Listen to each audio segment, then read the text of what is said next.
बिस्मिल्लाहिर्रहमानिर्रहीम अस्सलाम वालेकुम। इट्स बाय डिवीजन मेथड के एक और लेक्चर के साथ हाजिर हैं। उस दिन हमने इट्स बाय डिवीजन मेथड में 2 अलजेब्रिक फंक्शन से डिवीजन मेथड सॉल्व किया था।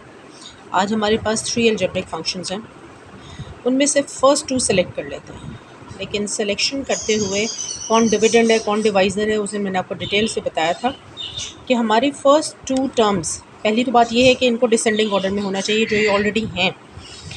नंबर 2, फर्स्ट टर्म की में से जिसकी पावर ग्रेटर है उसको आपने डिविडेंड के तौर पे अंदर रखना है। लेकिन बाय चांस मेरे उस क्वेश्चन की तरह इन दोनों की पावर सेम है, तो अब सिलेक्शन होगी on the basis of coefficient 2 is greater than coefficient 1, इसलिए इसे हमने यहाँ डिविडेंड के तौर पे सिलेक्ट कर लिया और इसे डिवाइज़र के तौर पर बाहर ले लिया।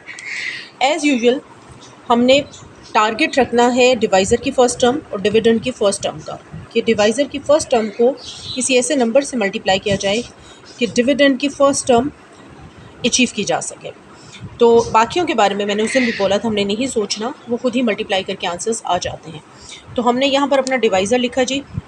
अब हमें चाहिए 2x क्यूब, तो हमारा डिवाइज़र है एक्स क्यूब को लाजमी तौर पर 2 से मल्टीप्लाई करेंगे तो 2x क्यूब अचीव होगा। दूसरी term as it is multiply कर दीजिए, 2 4 ज़ा 8 x।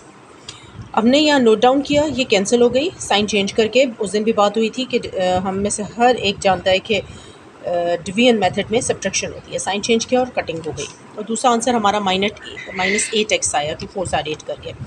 माइनस को कन्वर्ट किया जी प्लस में, -16 + 8 गिव यू -8। और एक जो टर्म हमारी बच गई है वो यहाँ लिखी। यहाँ भी लिखते हुए आपने ये ख्याल करना है कि लिखना डिसेंडिंग ऑर्डर में है, ऐसा नहीं है कि ये आप पहले लिखें और ये बाद में लिखें। अब आप गौर कीजिएगा कि यहाँ की फ़र्स्ट टर्म जिसे हमने अचीव करना है इसे किसी टर्म से मल्टीप्लाई करके, तो वो नहीं अचीव हो सकती, क्योंकि ये पावर x क्यूब है और यहाँ पावर x स्क्वायर है। या तो बड़ी पावर हो या सेम पावर हो फिर अचीव हो सकती है। लिहाजा हमने इसे एज अ डिवाइज़र सेलेक्ट किया और इसे एज अ डिविडेंड सेलेक्ट किया। डिवाइज़र सेलेक्ट करने से पहले ये चेक कर लीजिए इसमें कोई नंबर कॉमन तो नहीं है, और वो है बिल्कुल। 4 और 8 एक ही टेबल में डिवाइड होते हैं, एज अ -4 हमने कॉमन लिया। 4 1 ज़ा 4 x square left, minus minus plus 4 2 ज़ा 8 x एज इट इज़ यहाँ से नोट डाउन हो गया। x स्क्वायर प्लस 2x को एज अ डिवाइज़र हमने बाहर लिया, और वो जो पहले डिवाइज़र था उसे as a dividend note down किया। Same procedure, x square plus 2x में से x स्क्वायर को हमने x से मल्टीप्लाई किया ताकि we can get x cube.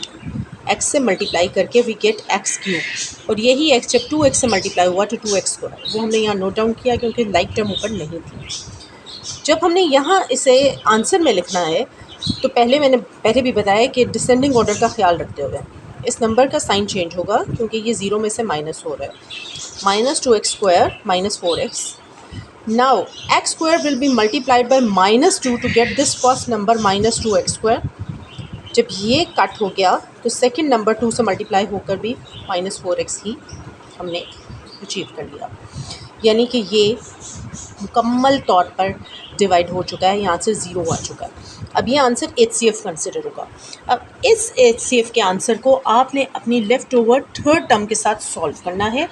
इस HCF के आंसर को आपने बाहर रखा, लेफ़्ट ओवर टर्म को आपने अंदर रखा। क्यों जी अंदर रखा? क्योंकि वंस अगेन वही मसला है कि पावर तो दोनों की सेम है, लेकिन नंबर जिसका बड़ा होगा उसको आपने अंदर रखना है ताकि मल्टीप्लाई करके वो आंसर अचीव किया जा सके। x square when multiplied by 3 we get 3x square. Likewise हम बाकी टर्म्स को भी मल्टीप्लाई कर लेते हैं, एक ही है, 3 2 ज़ा 6x। तो ये तो काम एक ही स्टेप में सॉल्व हो गया, हमें डिविडेंड और डिवाइज़र को इन स्टेप्स की तरह अंदर बाहर नहीं करना पड़ा।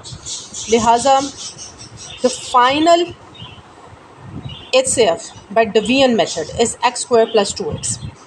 इससे पहले भी x स्क्वायर प्लस 2x आया था, लेकिन अभी थर्ड टर्म के साथ चूँकि सॉल्व करना बाकी था, सॉल्व एक ही स्टेप में हो गया, और x square plus 2x is the HCF of these 3 algebraic expressions. Hopefully you have got it. If there is any kind of difficulty, please tell me in the comment box. Thank you so much. Allah Hafiz.